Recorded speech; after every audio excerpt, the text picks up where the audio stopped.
Hey guys, Drifter here. Welcome to Advanced Warfare in Depth. In today's episode, we're going to be reviewing the Pytaek Exploit. I know this isn't the one you all wanted. You all wanted to know about the loophole, and that's coming up after this one, but I wanted to talk about the exploit first because it's such a weird gun, and I don't actually mean that in a good way. A lot of times on In Depth I say unusual, quirky, unique. That means it's different, but it's usable. This one I did not have such a good time with, and the stats on it are so incredibly strange. I'm going to go ahead and start with the downsides first today. First of all, we have a short-range damage decrease from 40 to 35. This doesn't actually change the shots to kill up close, or even in hardcore or anything like that. All it really does is mean a little bit less flinch on the enemy, a little bit less wall penetration power, and maybe a little bit less on the red screen. Nothing really bad, but it is a minor damage decrease. After that, we also have a minor rate of fire decrease. The rate of fire slightly decreases from 631 RPM to 600 RPM. It might shoot a little bit slower than either of those due to frame rounding, but again, it's not a very big change. Moving on after that, we have 10% more recoil. It's still kind of like the base variant, has no recoil after the first 10 shots. It's like a laser, but this one has 10% more base recoil. So your wind-up time, you're going to kick a little bit more than usual, which can be kind of annoying. It's not a deal breaker. It's not the worst I've ever experienced, but I do run a foregrip on it just so that my first shots hit something.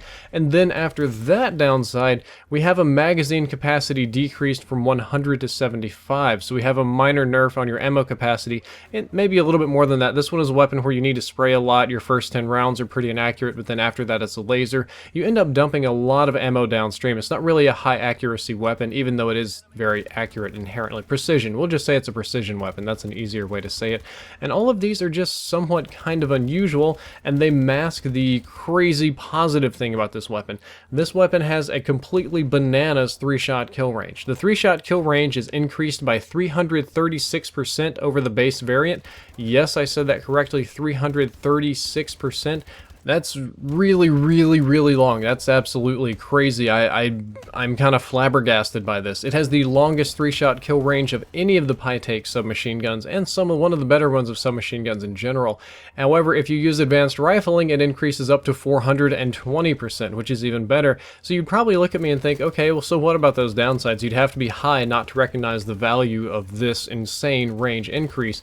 Well, you'd also have to be high to use this weapon because the loophole and hasty variants have similar range buffs, but no other noticeable nerfs. Now, to be fair, they do not have the exact same range buff. The exploit is still king of 3-shot kills, but this one, these two jump up to like 300% 3-shot kill range instead of 336. It's pretty minor difference, but they don't have the magazine capacity decrease. They don't have the additional recoil. They don't have the damage decrease or any of these other sort of things. They don't have as many of these other sort of nerfs going on with them, so that makes them much better variants to use. And overall, even though this seems like a statistically great gun because we buff our 3-shot kill range into infinity, I found it very frustrating to use. I found it very difficult to get gameplay with, I found it difficult to position with, and it's because it had too many different drawbacks. The rate of fire isn't a killer on its own, but it makes it a little bit slower to wind up and get to our accuracy time. The recoil increase isn't a killer on its own, but it's not very accurate to begin with, so I end up wasting shots. The damage decrease, again, isn't a killer on its own, but that does, cut back on my wall banging and some of the flinch on the other guys. And like the magazine capacity decrease isn't the worst thing ever, but I really could use 25 more rounds, so I'm not reloading all the time. All of these just kind of stacked up to me and added up to a frustrating experience, and the attachments that I put on the gun to kind of counter some of these downsides ended up limiting me in ways that I didn't really like. I couldn't put on quick draw or stock or silence or any of these other little things that would have made my life much easier. I really didn't have a good time with this weapon. Again, stat-wise, very strong. My personal experience that I give to you from it, not so great. I really wouldn't recommend you using this one, especially when the the loophole and the hasty are much better weapons.